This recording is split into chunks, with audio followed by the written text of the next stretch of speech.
toutes et à tous. Pour ceux qui ne me connaissent pas, je m'appelle Floriane, je travaille au service prévention réussite éducative de la mairie de Comble-la-Ville et j'ai pour mission dans mon quotidien d'accompagner les enfants qui rencontrent des difficultés liées à la concentration.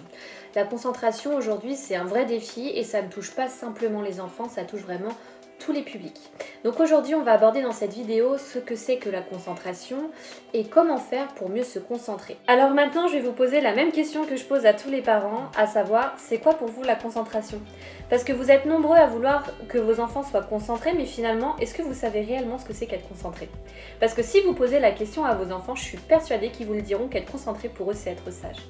Mais en fait ils mettent pas du tout le sens derrière ce mot être concentré. Du coup, ils vont essayer de se contenter de ne pas bouger sur la chaise pendant quelques instants, d'essayer d'écouter, mais finalement, ils n'arrivent pas à se concentrer parce qu'ils ne savent pas comment faire. Ils ne savent pas ce que c'est. On ne devrait pas parler de concentration, mais plutôt d'attention. Parce que finalement, être concentré, c'est plutôt être attentif à quelque chose, être focalisé sur quelque chose.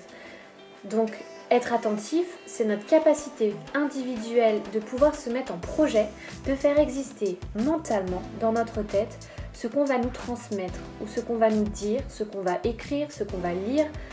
Voilà, c'est toutes ces choses-là, c'est reprendre les commandes de notre cerveau malgré toutes les distractions extérieures que nous pouvons avoir. C'est ça la concentration. Il faut imaginer que c'est notre cerveau qui va diriger notre attention. Comment il fait ? En fait, c'est simple. Le cerveau, c'est le capitaine de notre navire. Notre navire, c'est notre corps. Pour fonctionner, le cerveau va faire appel à des neurones.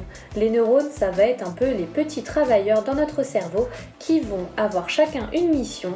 Il y en a certains qui vont travailler, qui vont trier les informations. Il y en a qui vont reconnaître les informations. Il y en a qui vont aller les ranger dans certains tiroirs de notre mémoire. Voilà. Le cerveau, c'est comme une grosse machine qui se met en route grâce à différents acteurs qui vont s'articuler entre eux pour pouvoir nous aider à être attentifs.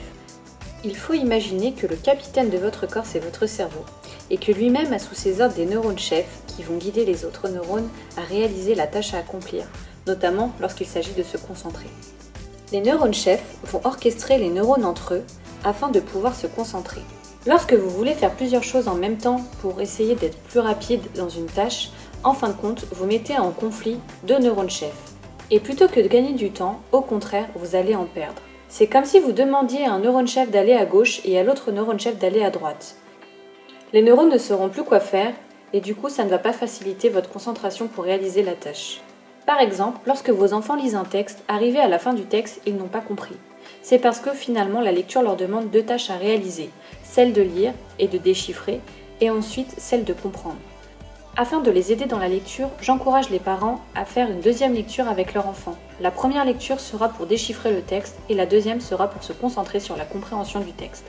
Lorsque nous avons du mal à nous concentrer, c'est également à cause des neurones qui sont chargés du circuit de la récompense. Ces neurones ont pour mission d'attirer notre attention vers ce qui est plus amusant et plus distractif pour nous.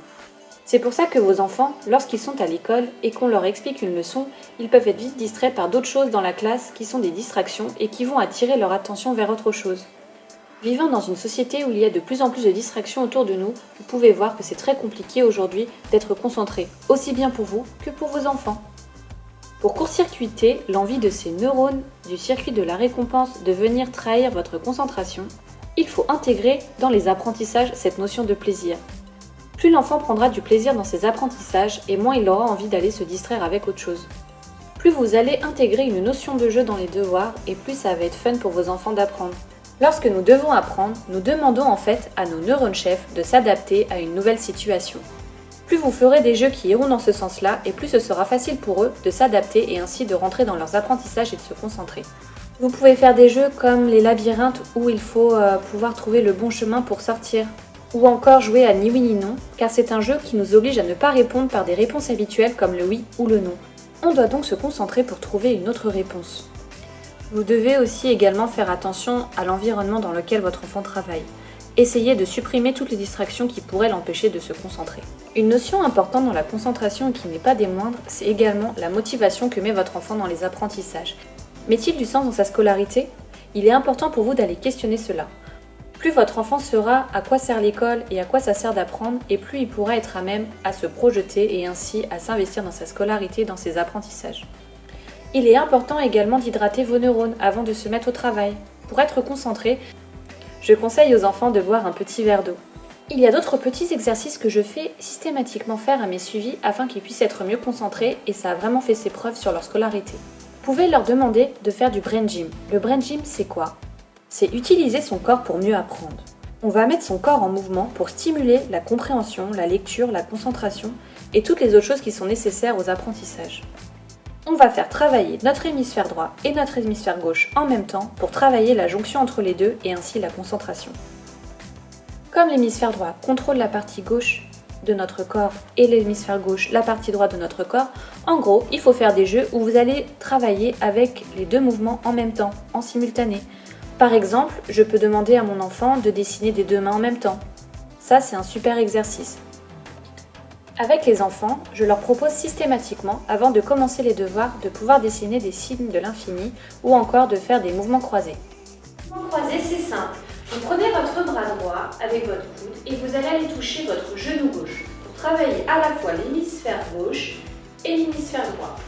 Tac, tac, tac. Ça, c'est génial. Vous allez travailler la connexion entre les deux hémisphères et du coup, ainsi, la concentration. Si votre enfant y arrive, vous pouvez lui proposer de faire la même chose mais vers l'arrière. C'est un peu plus difficile. Vous allez prendre votre main droite et vous allez toucher votre pied gauche. Et inversement. Voilà. C'est pas plus compliqué que ça. Et comme ça, sans le savoir, vous travaillez bien la concentration. Vous pouvez également proposer à votre enfant de faire le signe de l'infini. On peut le faire par l'écrit, comme je vous ai montré juste avant, mais également simplement en mouvement. Vous prenez votre pouce et vous faites le signe de l'infini de cette façon-là, tout en suivant du regard votre pouce. Voilà, voici quelques exercices que vous pouvez faire tous les jours avec votre enfant avant les devoirs. Vous pouvez également défier vos enfants sur un challenge alphabet. C'est une course qui consiste à être le plus rapide à réciter l'alphabet de la fin jusqu'au début. Vous allez voir, l'exercice n'est pas si simple car notre cerveau n'est pas habitué à cela. Ce qui est important aussi également pour la concentration, c'est d'avoir une alimentation assez saine et également de favoriser de bonnes nuits de sommeil. C'est très important. Il faut également limiter les écrans parce que les écrans à outrance, ça a un réel impact sur la concentration et je le vois au quotidien avec mes suivis. Donc soyez vigilants, c'est à vous les parents de pouvoir être vigilants à cela. Planifiez des horaires où vos enfants peuvent jouer. Mais essayez de limiter à 1 heure ou 1 heure et demie d'écran, pas plus.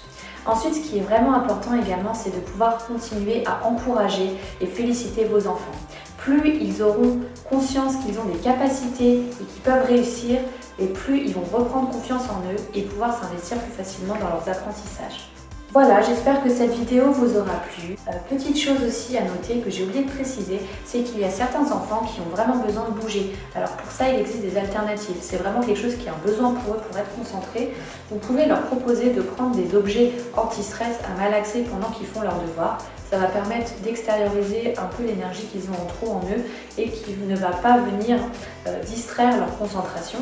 Il existe également des coussins que vous pouvez acheter. C'est des coussins type yoga d'équilibre avec des petits picots qui sont assez mous et vous les mettez sur la chaise de votre enfant, il peut s'asseoir dessus et pour les enfants qui ont besoin systématiquement de bouger sur leur chaise, ça ne sera pas une contrainte pour eux et ça ne gênera pas l'entourage. Donc voilà des petits conseils, je ne peux pas tout dire dans une seule vidéo. En tout cas, je reste joignable sur mon adresse mail perso si vous le souhaitez, si vous avez des questions. Et sinon, je vous retrouve dans une prochaine vidéo. Restez chez vous, prenez soin de vous, c'est hyper important et je vous dis à très bientôt.